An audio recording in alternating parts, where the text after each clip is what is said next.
دانا جزا اندام برای پارلمان عراقه و ای که راست کودش بغداد گل مدا بوده از بحث کنیم برای دانا گل لک سپاس کوین گل مدانه ماده دستوری 111 112 اواتی دهاتی چوه اواتی دیتن الواقع چه هيا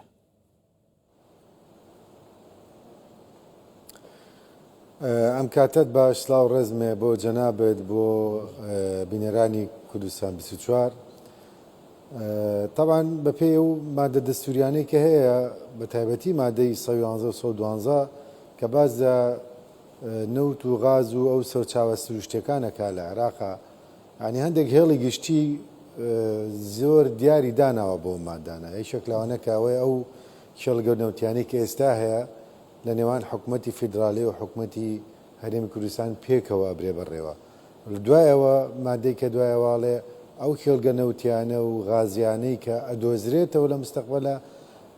بە هەماهەنگی نێوان یعنی کللیمەی بە ماهەنگی معن لەناو دەستوراتۆ ینی بە پێکەوەی لە نێوان حکوومەتی فیدراالی و حکوومەتی هەرێمی کوردستانە گەڕان گەشەپێدان فراوانکردن بە بازارکردن هەموو شتانی پێکەوە کرێ بەڵام لە ڕووی واقعەوە طبعا ینی بینین کە خلافێکی زۆر هەیە لەسەر ئەم بابەتە وەکو چۆن هەندێک مادەی کەش هەتا ئێستا هەندێکی جێبەجێ نەکراوە هەندێکی پەراوێز کراوە ئەمە ژێکە لەو مادانەیە کە بەداخەوانی وەکو خۆی جێبەجێ نەکراوە بینیت ئەو دەسەڵاتانەی کە ئیراوە بە هەرێمی کوردستان لە بواری نەوت و غاز و گەشەپێدان و ئیدارەی ئەو مەلەفە و سیاسەتی نەوتی لە عێراقا هەرێمی کوردستان بێبەشە لەوە بەداخۆ باش از وی ڕێککەوتنە دومای کە بەحەسکن بوو دیسە هەناردنە نەفتە هەرێما کوردستانی ئەڤۆل سەر هەرێمی ئەنجام دایە یعنی دیفۆن یاسا و مادەین دەستوریین هەی لێت بەرامبەردا حکوومەتە عێراقی حتا نکەژی یعنی بۆ نمونە ئەس بەستە شایستەیەن دارایی یەن کۆمپانیەن بەرهەمانینە نەفتە بکەم ئەو ژی نەداینە نوکە هەد ناوبەینا ئەڤۆن پرزگرێک و ئاڵوزیین بەردەوام حکوومەتە عێراقی چێت کرد پێتوی هەرێما کوردستانی چ بکەن طبعا ئەمە لە هەموو حاڵەتێکە پێویستمان بە تەفاهمی سیاسیە لەسەر ئەم بابەتانە پێویستمان بۆیە کە ئەم بابەتانە لە ڕێگەی دەستور و چارەسەر کرێ یعنی بێ ئەمە هەنگاوی و جدی بنێن لەو بابەتەیە کە ئاراستەی تێگەشتنەکان بە ئاراستەیەکی سیاسی و دیبلۆماسی چارەسەر کرێ نەک بە ئاراستەیە کە دووبارە کێشەکان لە نوختەیەکە چەق ببەستێ ڕاستە ئێمە بەرامبەر تەحەدایکی گەورە وەستاونین ئەو تەحەدایکی ئاسان نیە تۆ لە هەموو مەرجەکانە هەنگاو بنی بەرەو پێشەوە لە هەموو خاڵەکانە ئامادەسازبی مەلەفەکانە کراوە بێ بەڵام لایانی مقابل ئێستا با بڵێن فرسەت بێنێ لەوەی کە هەرێمی کوردستان ناتوانێت نەوت بنێرێ لەو بابەتە زەخت کا لە هەرێمی کوردستان لە ڕووی سیاسی لە ڕووی ئابووری لە ڕووی ئیداری و قانونی ئەمە پێویستە ئێمە بتوانین تەعاملێکی جەنتڵمانانە بکرێت لەگەڵەوەیە باشترین چارەسەرەوەی کە قەناعەت بە لایانی مقابل بکەین کە چارەسەرکردنی دەستور و جێبەجێکردنی دەستور و پابەتبوون بە مادەکانی دەستور زامنی مانەوەی عێراقێکە زامنی مانەوەی عێراقێکی یەکگرتووە زامنی مانەوەی عێراقێکی بەهێزە و سەقامگیرە ئەگەر نا ینی بابەتەکانی کە دروست دەبێت کە لەوانەیە سەقامگیری دروست نەبێت لەوانەیە کێشەی ئابووری دروست بێت لەوانەیە نە ئارەمی دروست بێت لە ناو حکوومەتی و ئەم سەیرعانە خزمەتی کەس ناکەن عێراق بە شێوەیە دەتوانێت سەرکەوتوو بێت توانێت بەهێز بێ استقراری سیاسی و اقتصادی ومانە هەبێ ئەگەر لە هەموو کایەکانە ڕێککەوتن و تەفاهم هەبێ هەم لەگەڵ حکوومەتی هەرێمی کوردستان هەم لەگەڵ حکوومەتی عێراق ئەمە دوجار کاریگەری بۆ هەموو عێراقی ینی کاریگەری ئیجابی ئەرێنی بۆ هەموو عێراق بێت باشە خۆ حتا نکەژی یعنی دەستپێکیژی سەردەمی کابینە سوودانی ئێماشەپەیەکی هاتیەکردن یاسا تایبەتە نەفت و غازێت بێتە دەرێخستن هەندە دومایەکێت یعنی تەمەنێوێ حکوومەتی یەک دیفیەک ئەدی زیاتر وێ کارتی بوو بەرژەوەندی خوب کارتینن حکوومەت هەرێما کوردستانیژی هەردەم کتە ژێماژە پێکرێت بێت هەوڵ هەردەم بۆ وەیەکردن لێک تێگەشتن هەبێت پێتویە ئەدی ئالیەکێ سێم طرفی سێ بێتە ناو وێ پرسێدا یانژی حتا نوکە طرفی سێ شیای وێ پرسێ چارەسەر بکردنی بەرە حکوومەتە هەرێمی و حکوومەتە فیدرال طبعا بەداخۆ بۆم کابینەی حکوومەت زۆر بەڵێنی گەورە هەبوو بکرێ کە نەکرا ینی مەسلەی قانونی نەوت و غاز کەی 2007 ئەو هەموو ئامادەسازی بۆ کرا و دووبارە ون کرا لە ناو مەلەفەکانی پەرلەمانە دوو جاریش کێسا بەڕێز سەرۆکوەزیرانی ئێستا لە ئەجندای حکوومەتەکە قانون نەوت و غاز بوو، نەهێشتنی چەکی دەرەوەی دەوڵەت بوو، پەیوەندی تەندروست لەگە وڵاتانی کەیا و نەهێشتنی تەدەخل و دەستێوەردان لە کاروباری عراقا و هەندێک خاڵێکی پێوەست بە گەشەپێدانی گەورەی ئابووری و خزمەتگوزاری ئەوانە ینی زۆری نەیتوانێت بخۆجێ بجێکە بە تایبەتی خاڵی یاسای نەوت و غاز و چەکی دەرەوەی دەوڵەت ئەوانە هەندێک خاڵن کۆن و نقطەی نەرێنی سلبی لەسەری حسابە. من ئەمە چەند جار باس کراویانێن بابەتە ئەبێ باشترین چارەسەر بۆیە پابندبوونە بە دەستوری عراقی و جێبەجێکردنی مادەکانی دەستوری نەک تەنها پابندبوون بەڵکو جێبەجێکردنی مادەکانی کی ڕێگرە مادەی دەستوری تایبەتیش هەکەر ئەس بەحسا ئەنەرژیە بکەم مادەیان 111 و 112 نافخۆ ڕێگرن شیعەبخۆ یانژی ئالیەکێ دەرڤە وڵاتێکی هەفت سنوور ڕێگرە. طبعاً ئەمە بابەتێکە دوو لایەنی هەیە لایەنێکیانەوەیە کە پێوەستە بە خودی هەرێمی کوردستانەوە بوونی هەرێمی کوردستان هێزی هەرێمی کوردستان ئابووری هەرێمی کوردستان سەقامگیری هەرێمی کوردستان ئەمانە هەندێک خاڵی گرنگن کە لاوانێ بۆ هەندێک لایەن و هەندێک وڵاتی دراوسی هەزم نەکرێت ینی تۆ زانی ئەمە مەسلەیەکی عمقی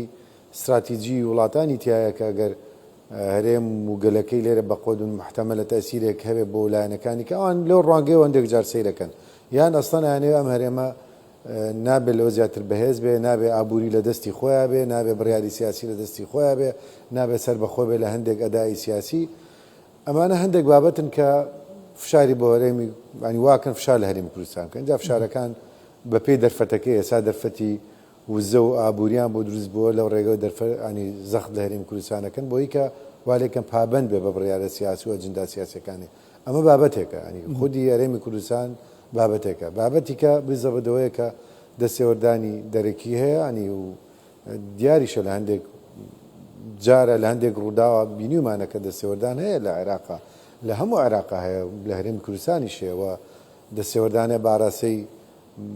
ئەگەر لاوازکردنیش نەبێت لەوە زیاتر هەرێمی کوردستان بەهێز نەبێت لە قاڵ بدرێ ئەمە شتێکە بە چەندین بابەت بینیمانە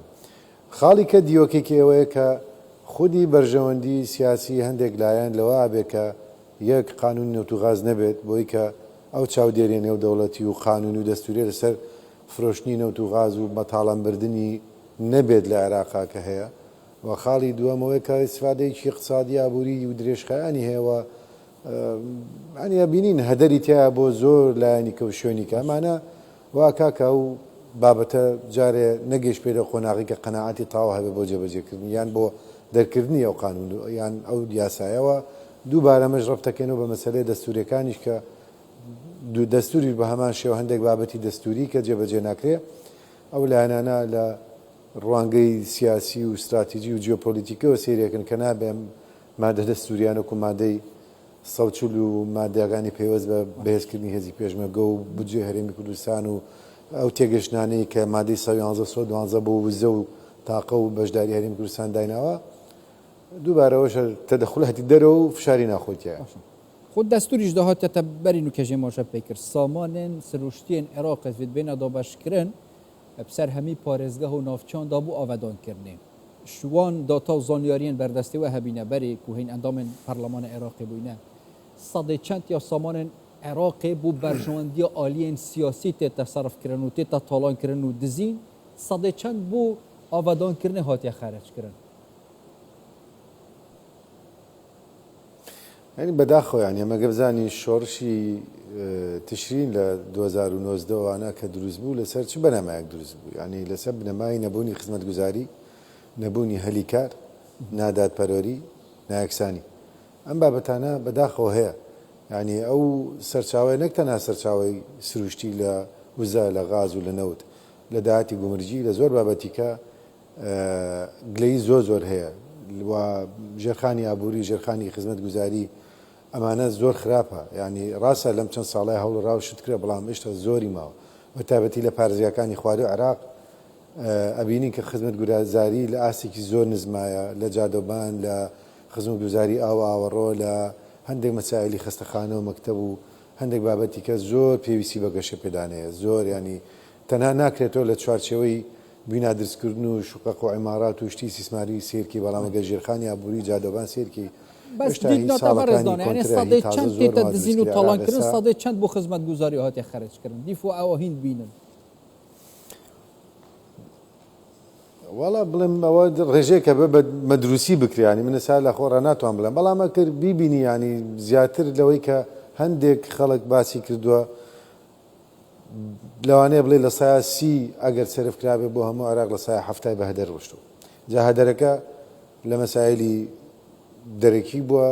لە هەندێک بە هەدەردانی خراپ بووە لە پرۆژەی خراپ بووە یان لە دزین بووە هەر بابەتێکی کە تێکەڵێکی ئەمانە هەبووە ینی بۆیە کە مەسایلی نایەکسانی و نادادپەروەری و نەبوونی هەلیکار و خزمەتگوزاریان بابەتانە کاریگەری زۆری هەبوو لە عێراق وە پێویستی بە زۆر شتێ بکرێ ینی لە جونگە سەرچەکانەوە بڵێ عربيش ده هي مصائب قوم عند قوم فوائد شر روسيا اوكرانيا ايدي وكري اوروبا بيتفي فوائد انرجي العراق وهرما كردستان هي حتى تشرا ده العراق دشت كابينين حكومتين دهاتي ده اوي درفتي ور بگرت اقليته ده صلاه دشت في درفتي بكاربينات يانجي زحمت ديتنا والله بۆ تاوکردنی جەناب وە ڕوبە ذەڕەتی نافعە یعنی ئەوە ژەکرێت توانین بڵێن لە زەرێرێک سوودێک وەرگرین